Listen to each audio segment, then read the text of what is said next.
The Success in South Florida podcast is brought to you by the team at Rawson Law Firm.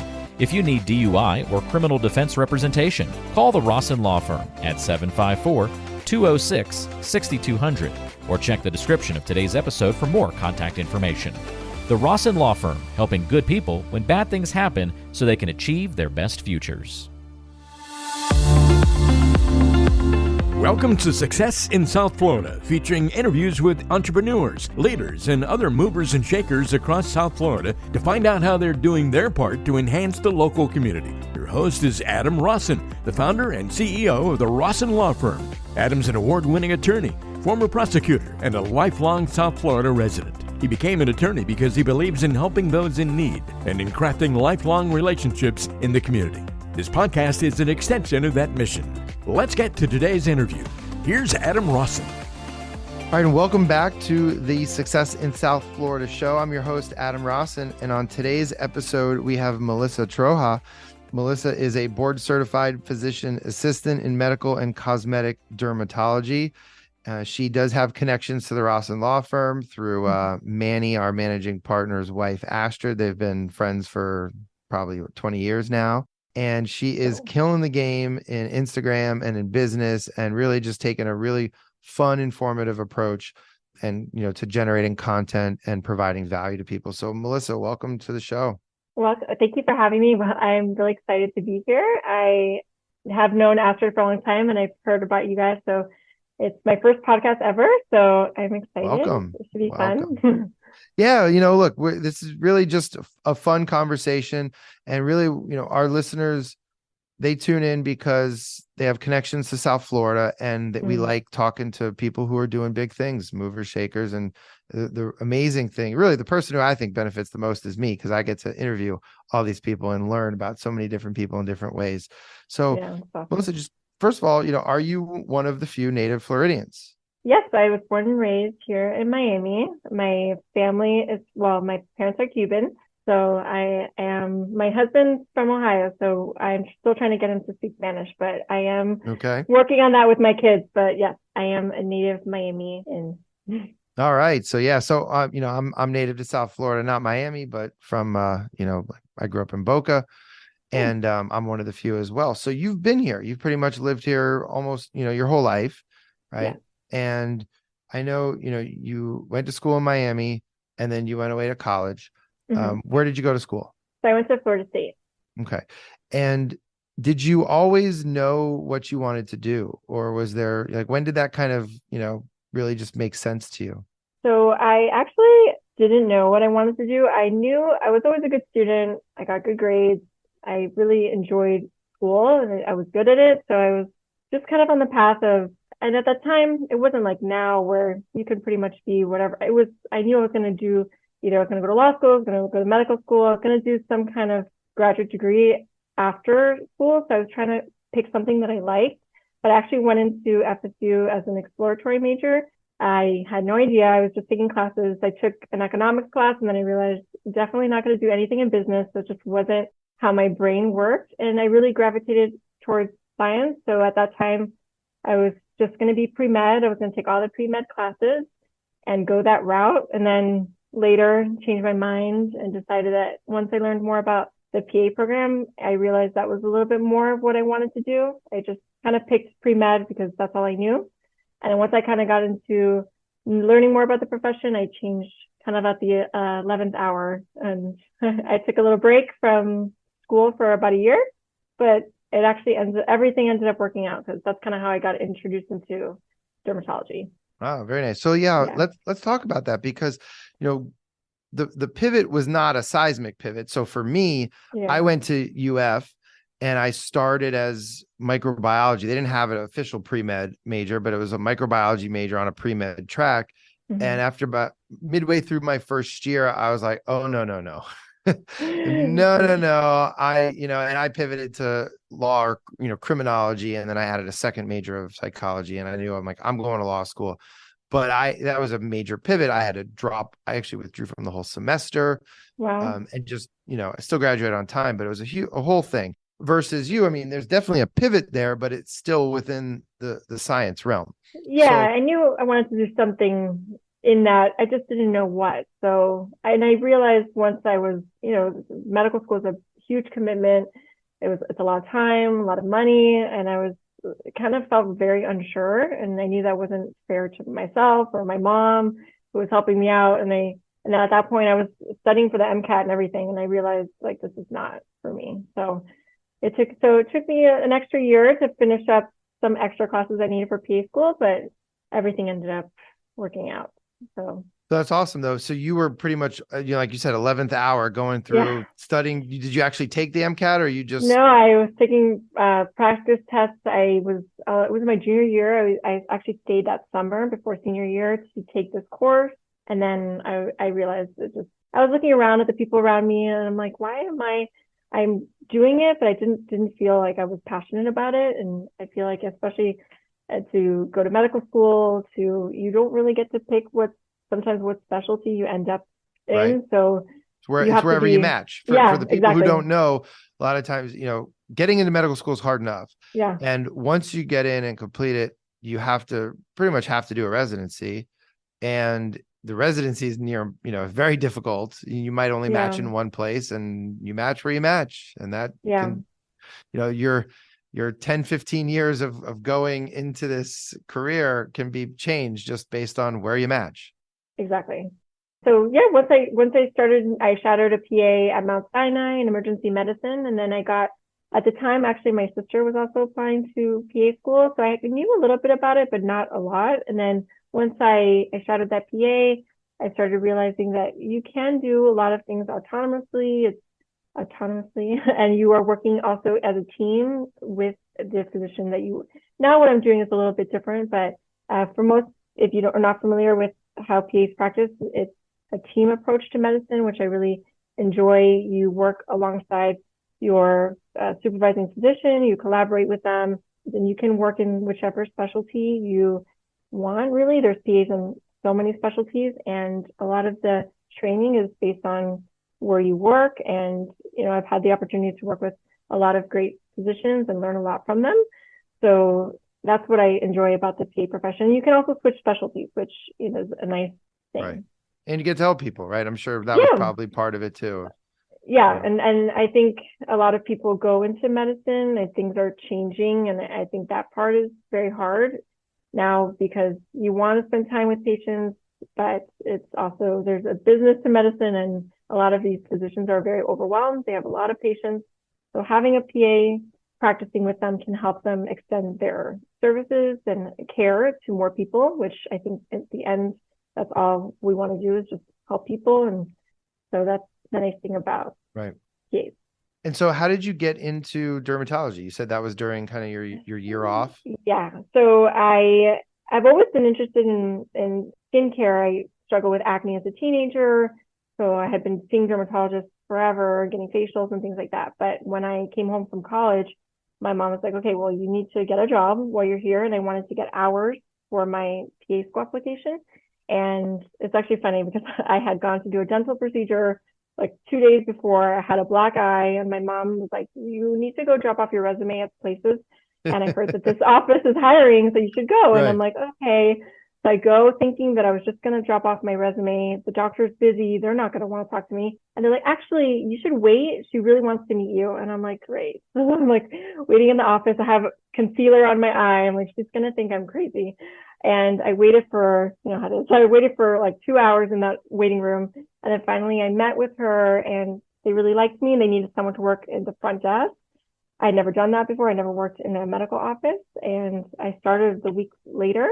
And that was kind of my intro into dermatology. So I learned a ton, and I worked there for about a year, and then I went to PA school. Nice. And that's some advice that I give to people whenever I lecture or meet new people. I tell them, like, especially high school and college people, I'm like, okay, so you say you want to be a lawyer. How do you know? You say you like criminal law. How do you know? Right? You could hate it. So I tell people, I'm like, get a job or intern, especially if it's before, college graduation. I'm like, intern, we've developed a whole internship program around that of you have to be interested in criminal defense, right? And justice, but if somebody comes to us and they're like, you know what, you guys are really cool, but I don't want to be a criminal. I want to be a prosecutor. Great. We've helped you. We've inspired you. Or, you know what, you guys are amazing, but I think I want to do business law. Great. Now you can X that off your list. So for us, and you did it, right? So you worked to get hands-on experience in something that's going to further your career. And then you fell in love with a practice area that you probably didn't think much about, or at least had no idea.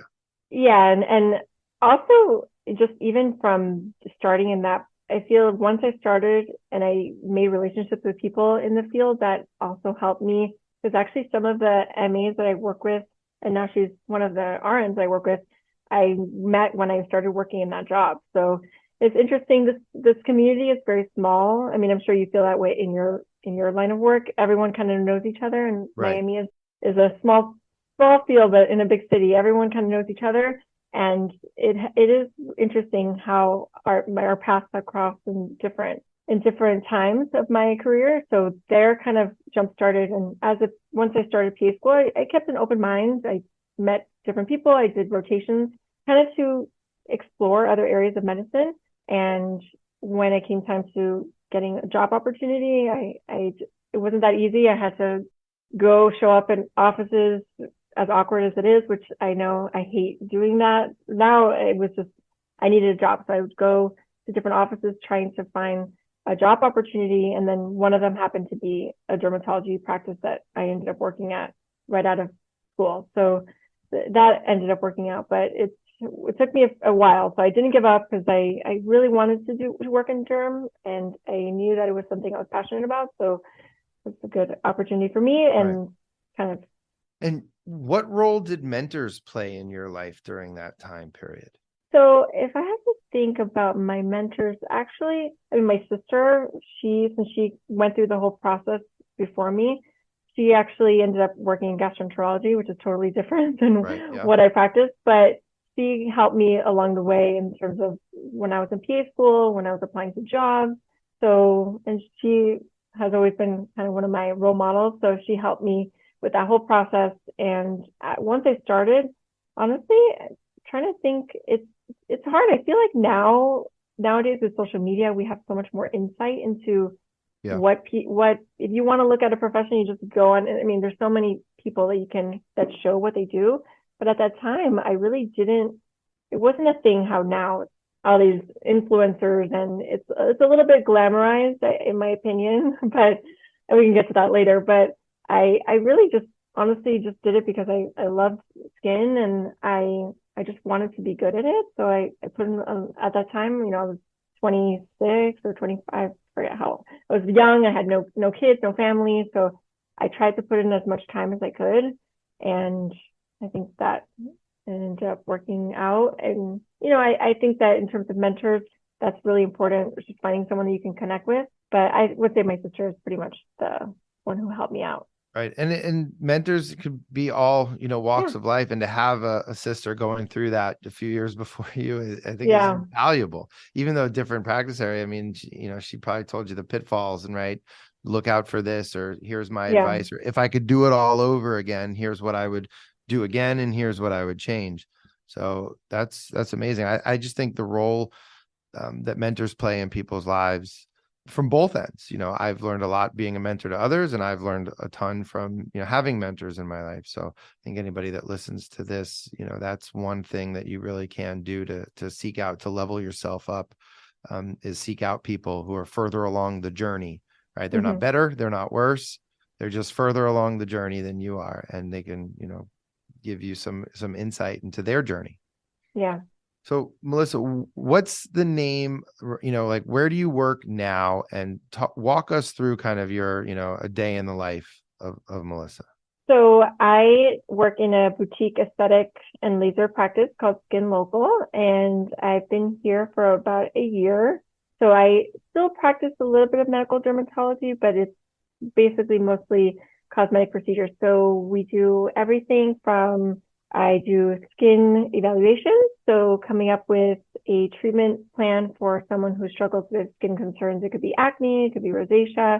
We also provide laser services like laser hair removal. We do lasers to help with sun damage, red spots, things like that. We also provide injectables, Botox, filler, and biostimulators. So we do a little bit of everything, non-invasive procedures. So we don't do any surgical procedures, but anything that can be done to make someone feel better about their skin is what we focus on. Amazing. And so what's the current setup, as far as like how many PAs, doctors, like how's that work? So it's owned by two PAs. So it's Jennifer Martinez and Gina McLean. So they own the Skin Local. We have two offices. So we have one in Pinecrest and one in South Miami, close to De Limo. So right now we have the three PAs. So I'm the third PA, and we have medical assistants that kind of float between two offices. So we definitely try to provide that concierge feel for patients where we see them on time. We try not to make anyone wait too long. We try to get you in and out so you can come in your lunch break, do your procedure. And we just want to make people feel like they're taken care of and that they're not just another number. And so why is that important to you? Because, there's different business models, right? Yeah. There could be the churn 'em and burn 'em, low, high volume, low fee. Yeah. And then there could be the, other model of building relationships, right? And giving more of a concierge experience. So why did they choose to go that route? And why did you want to be a part of that? Well, we've all come from medical offices. We all started off doing medical dermatology, and you see 40, 50 patients a day. It's very hard to give that personalized feel when you're seeing that many patients. And I still see patients that I've seen years ago, 10 years ago when I first started. So I always tried to build that relationship with patients, but it became harder and harder. I was very interested in cosmetics, and in the offices that I was at before, everyone has a different business model, but that wasn't really an opportunity for me. And I think once I realized that, I knew that it was time to kind of pivot, and it actually ended up working out. I had my second baby, I was on maternity leave, and they were looking for another PA to join them. So timing was everything. And I ended up working here in the Pinecrest office. And now I kind of go to both offices, but for our mindset from where we came from, we knew that patients didn't feel like they were being taken care of when you're seeing so many people at once. So we really wanted to build that relationship where people felt that they had a connection with us as a provider and that really they trusted us. I think that in Miami, it's just coming from Miami, what is it? The sunny place, shady people. It's hard to trust people sometimes. And I think that when you're providing, especially with cosmetic services, these are cash services. We're not using insurance. A lot of times people feel like people just take their money and just do whatever they want, and they're not really getting that result that they want, or they feel that they're not being listened to. So we really wanted to make it that experience where we're providing a good service. We're honest. We tell patients, we say no a lot. A lot of patients want things that maybe is not in their best interest. And I feel like once you do that, people trust you and they recommend you to their friends, their family. And, that reputation is just very important for us. I couldn't agree more. And as I've learned over the years, it's all about relationships, and the way relationships get strengthened, it's know, like, and most importantly, trust. And if when people trust you, right, that you're honest, ethical, that you have their best interest in heart, and that trust that you're going to do a good job and not treat them like just another number. They're so loyal, and it makes it more fun too. Who wants to be in a factory all day, right? I'm sure you had days where you're just like, wow, like I saw so many people and I don't know anything about them or anything. And all I wanted to do was just talk and say, how's your day? Or find, and try to build relationships. And you can't really do that when you're in a churn 'em and burn 'em, type of practice. And like you said, those relationships, it's fun because you get to see not only, this was in prior experiences, I still felt that relationship, but now even more so, just seeing patients, they come in, we do a service for them, they come back, they're happy, they feel good about themselves, we're able to give them confidence, which I think is so important. I know, there's people have mixed opinions about doing, and I honestly, it's whatever patients feel comfortable with, whatever, if it's just a facial or they want to buy a sunscreen, anything that makes them feel better always is huge for us. And it's really not You're in the people about, happiness business, yeah, right? Through cosmetic dermatology. yeah. If you feel good, and I'm a firm believer, if you feel good or if you look good, you feel good and you're more confident, you're able to, go about your day and feel that you can feel confident in what you do. And when you feel better, you're more likely to be in a better mood. I believe that. Absolutely. And from a business perspective, it is a hell of a lot cheaper to keep clients than to get new ones. And so many people either just don't know that, don't believe in it, or they're not focused on it. More new clients, right? Well, wait a minute, start with your existing clients, treat them exceptionally well, not just well, but exceptionally well. And they'll be loyal customers, clients, patients, whatever they're called, for years and years and years. And then there's no cost of acquisition. There's, and it makes it so much more of a profitable business, which then allows you to hire better staff that can take care of more, continue to treat them well. Because, so being in the medical industry, I'm sure, most of the comments and reviews out there are love my doctor, hate the office staff, right? And wish I could spend more time with my doctor. But the little bit of time that he or she spends with me is great, but everyone else sucks. Yeah. Right. And it's hard to find. We're lucky we have a great team. And like I mentioned, some of these girls that I've worked with since in other offices, so I've known them for a long time and we've all had good relationships. So the PAs I work with now were some of the first PAs I actually met when I was a new derm PA. So it is fun because we have a great team and we like to have fun. I mean, what we do is fun. I mean, it can be stressful at times because, you want to, right. We're in the customer service business, which can sometimes you get situations where you have to we're always about taking care of the patient. So when everyone is on the same page about patients feel that and they're able to get a good experience. Cool. So the real question is do you guys do any traveling Botox parties like for the Rawson Law Firm? You can come on up, do a little Botox. We could do like a staff retreat where everyone gets their Botox treatment. So if we came down to you, we could, okay. We can work it out. I'll have to talk to Manny and see. That'd be fun. That would be. So we do sometimes, if patients want to come in, just like a few friends, we'll do things like on a Saturday, or we try to do things like that, but most of it's in the office. Right. Okay. All right. We got some ideas, we'll have a non-traditional corporate retreat. Have a little fun with it. Yeah, that would be awesome. Awesome.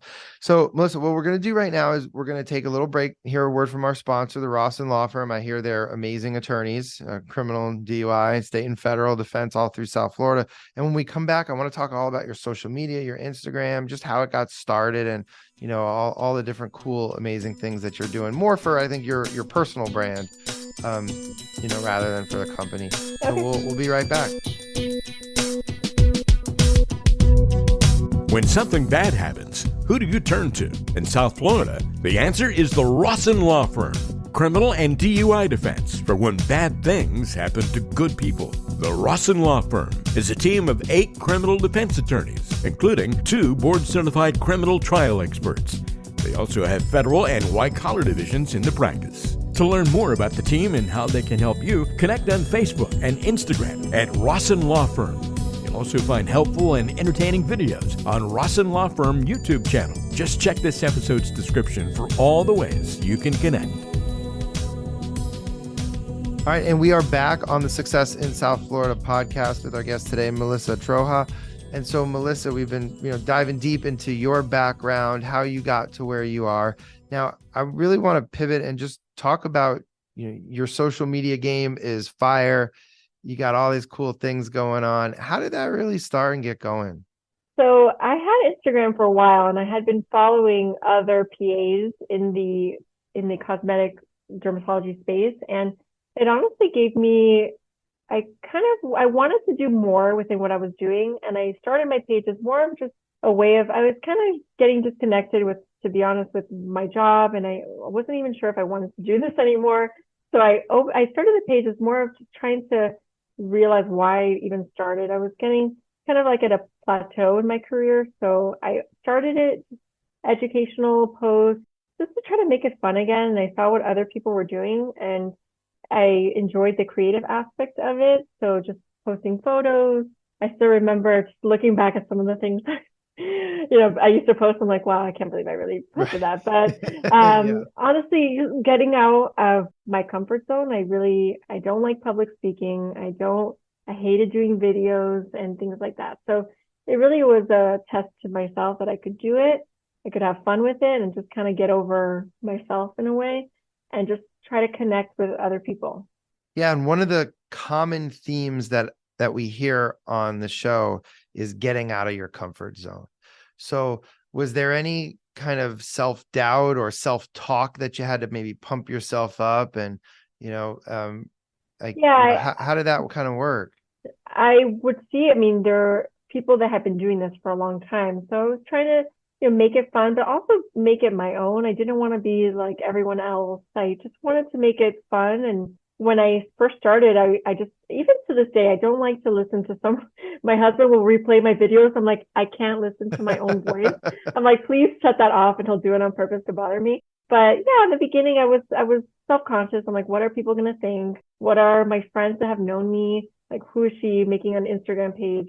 A little bit of like imposter syndrome there too, right? Yeah, Okay. which I think never fully goes away, but in a way, I think it only can make you better. I just wanted to continue to get better. So yeah, I mean, I believe the real growth comes, personal and professional growth comes from getting out of your comfort zone and forcing yourself to do those things. Because that's just, it's kind of grow or die. There is no staying stagnant. Yeah. So was there anybody, like, was your husband supportive? Was there anybody who was just like, oh, I knew you were worried about these things, but was there anybody that actually kind of discouraged you or said, oh, you don't want to put yourself out there. Don't do that. You're going to get haters. Actually, no, my husband is very supportive. I mean, he would help me. I mean, he just never wanted to end up on Barstool taking photos of me. I don't make him do anything like that, but he was actually very supportive of me. My mom, she really encouraged me. I would do a lot of content. A lot of it was actually during the pandemic. Right. And that's really when I had to step up my Instagram because I had just started a new job and the world shut down. Everyone was on their phones. And it was really just a way of just continuing the creative process. And I really, during that time, I did a lot of content in my mom's house. We were living with her at the time. So she would help me out a lot. Taking photos of products and just doing little videos and things like that.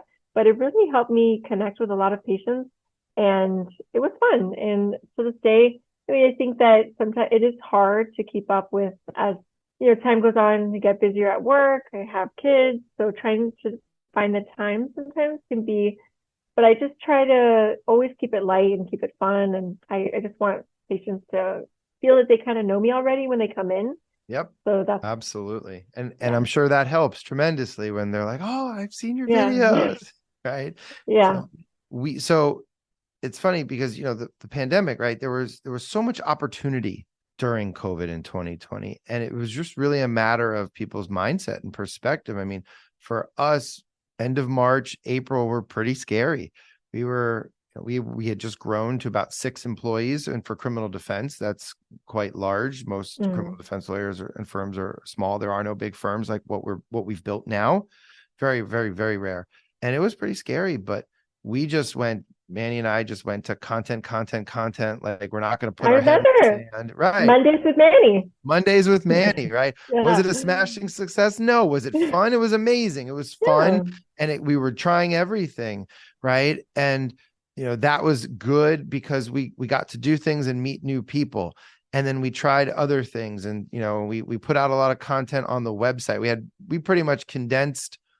We took what I thought was a 2-year SEO project and we did it in 90 to 120 days because we didn't fire anybody. We basically turned everybody into content creators on our team and said, you're writing, you're doing this, you're doing that.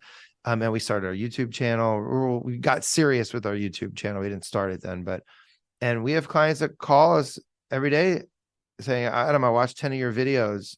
I want to hire you, and I That's feel like I know awesome. you.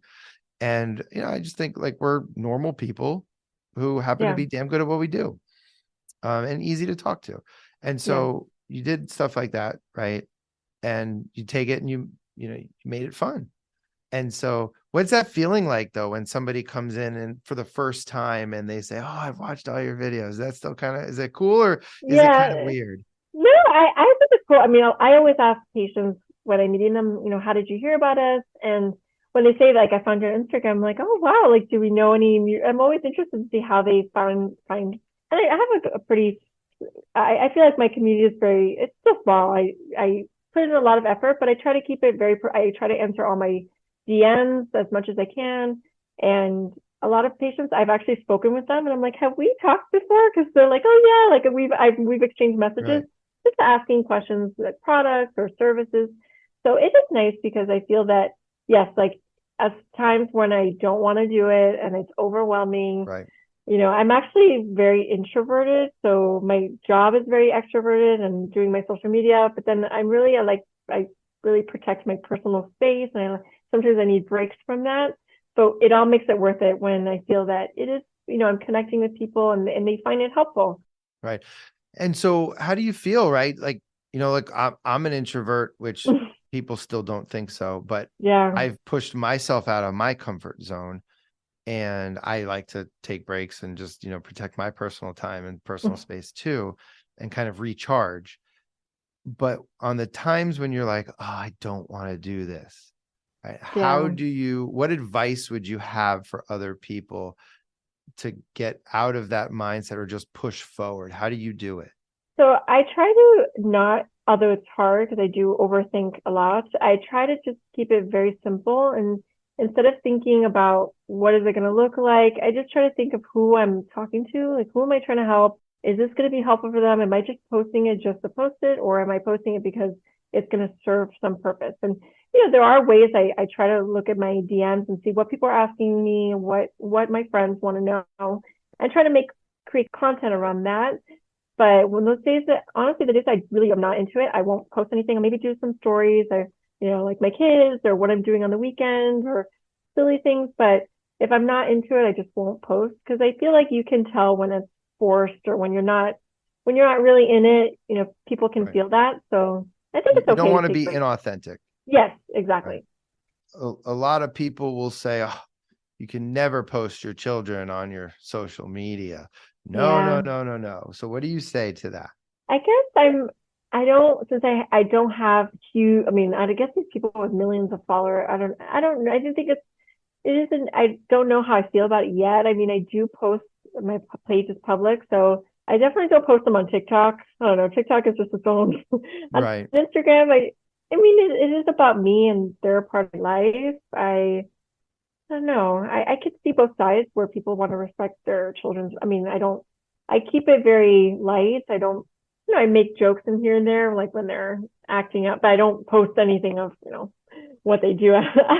Ruby was hitting my Halloween ghost yesterday, but everyone thought that was funny. But I try to just keep it, I want people to know that I'm not, I am a PA, but I'm a wife, I'm a mom. So just trying to give them a little insight into my life and, I Right. keep it fun. And so I believe, that's what helps strengthen the connection, is that when people can go, wow, I like her. She's cool.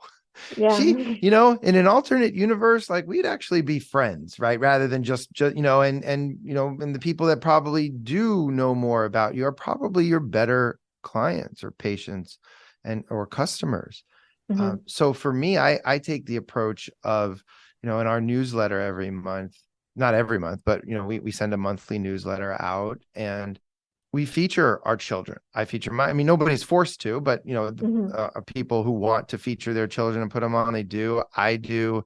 I want more, as my kids get a little older, I already have a whole scripts and different things that, they're going to turn into Ross and Law Firm child actors, whether they like it or not. But I have some cool, ideas, and Yeah. I'm just thinking it's fun. And for me, there's nothing like, and people say in our industry, oh, Adam, you're a criminal defense lawyer. Do you really want people knowing your wife's a prosecutor? I said, why not? Right? Why not? Do you really want to show pictures of your children? Absolutely. We're able to pick and choose our clients. We have great clients.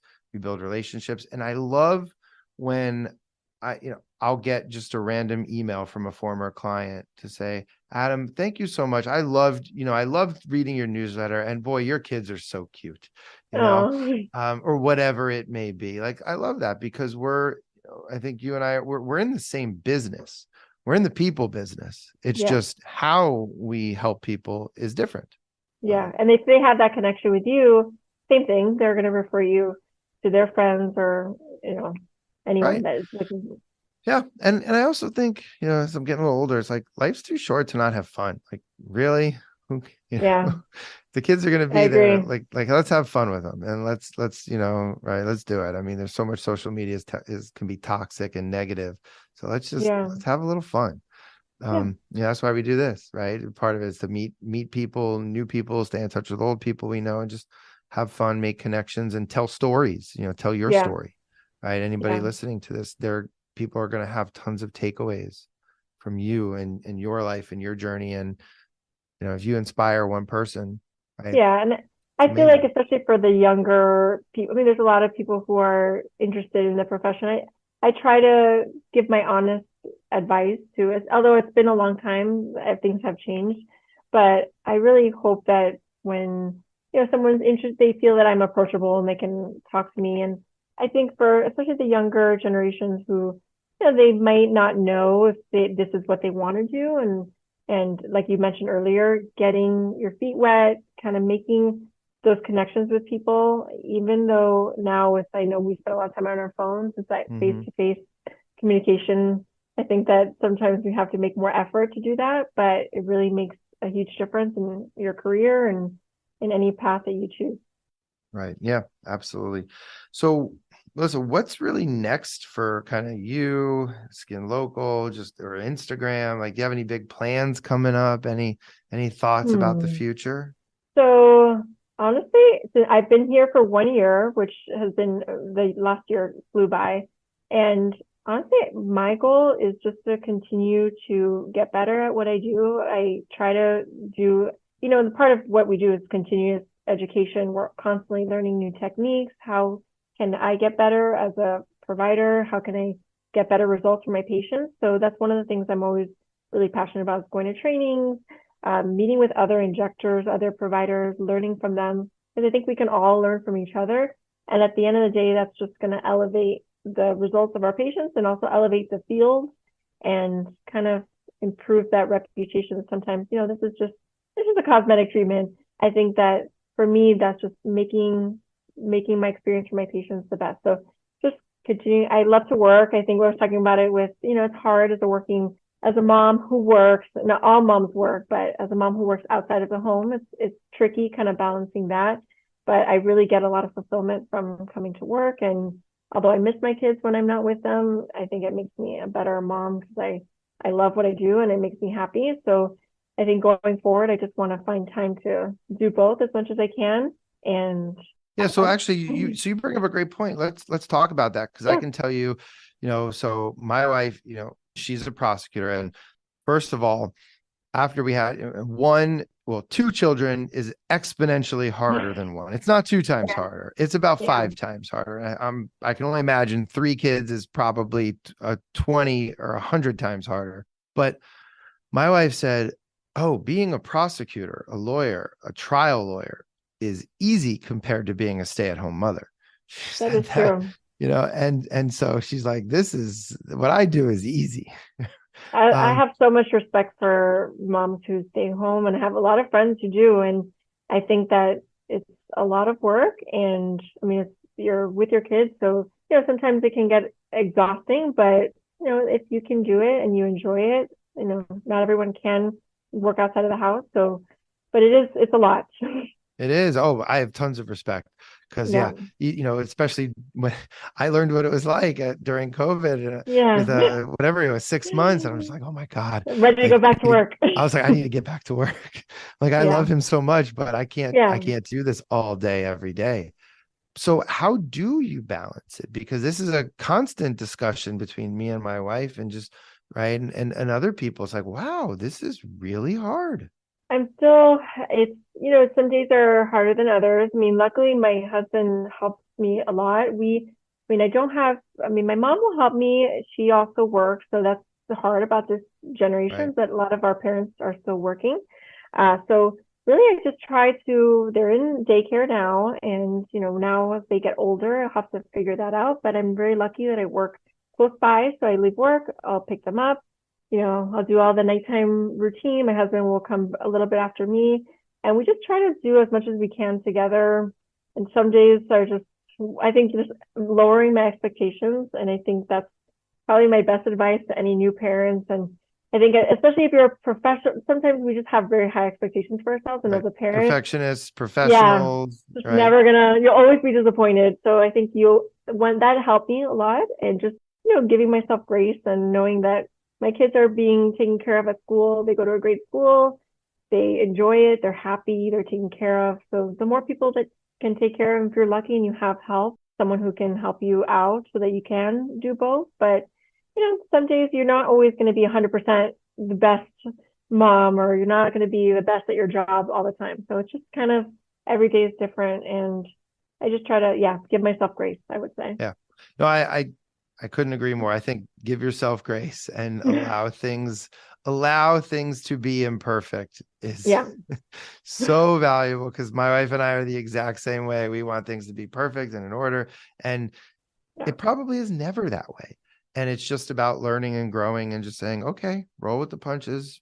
This And is your kids see you, and I think that's also, you have your own business. I mean, your wife is also, that's good for them to see that, you can do anything you want. I mean, so I think that's also a good learning experience. And, trying to be present as much as I can, which is also with social media, putting my phone down when it's time to be with my kids, not, and I think it's hard because we're always, connected somehow. right. Yeah. That's amazing. So Melissa, what's your definition of success? My definition of success, I would say, is being true to yourself, no matter what you do. I know that once I found and now I'm in a place where I can feel that what I'm doing is in line with my my morals. I feel that everything that I do, I'm passionate about. That's where I feel that I'm successful in this moment. That I feel what I'm doing is helping someone. I feel fulfilled, and that I'm constantly growing and getting better. Because in those times in my career where I didn't feel successful was when I felt that I was not exactly growing, or I felt that I was stuck, or, and all those no's actually helped me get to where I am now. So I think every point in your career, if you're kind of in that situation, you just kind of have to keep going. And actually some of those no's will make you more successful, because you'll push yourself to, get yourself out of your comfort zone and, keep growing. Couldn't agree more. I couldn't agree more. And I've had the benefit of listening to very wise and successful people give their definitions. And there's a lot of constant themes, and not a single time has anybody ever talked about money. So it's great, because Yeah. it's all about the core values and the personality traits and the causes that really lead to the effects of the success and how you feel. So there's so many nuggets that people can take from talking to you. And Melissa, how can people find you? What's the best way? So my Instagram is where I'm on Instagram and TikTok. My handle is melissatroha.pa. And they can see me if you are local in South Florida or in the Miami area at Skin Local. So also on our Instagram, you can make an appointment online, and you could always reach out, send me a DM, and You answer your DMs, Yes, right? I do. You're very responsive. Okay. Yes. So yeah, so you're easy to get in touch with. I'm sure if there's anybody not just wanting a treatment or anything, but wanting advice. If there's somebody Yeah. listening to this, I know you would love to give advice, help, mentor, or just pay it forward in any way. So I highly encourage anybody to follow you, follow Skin Local, book an appointment. We're going to be figuring out the Rawson Law Firm retreat. We'll figure it out. You come to us, we'll come to you. We'll do something. Everybody gets Botox and a facial. I don't even know. Can you get Botox and a facial at the same time? Of Probably course. not. You Yeah. can. Okay. Facial first, Botox after. Okay. There you go. We'll work it out. We'll take a party bus and come on. Awesome. So, all right, Melissa. Well, thanks so much. Thank you. Thank you for having me. Oh, absolutely. It was a pleasure. Take care. Thank you.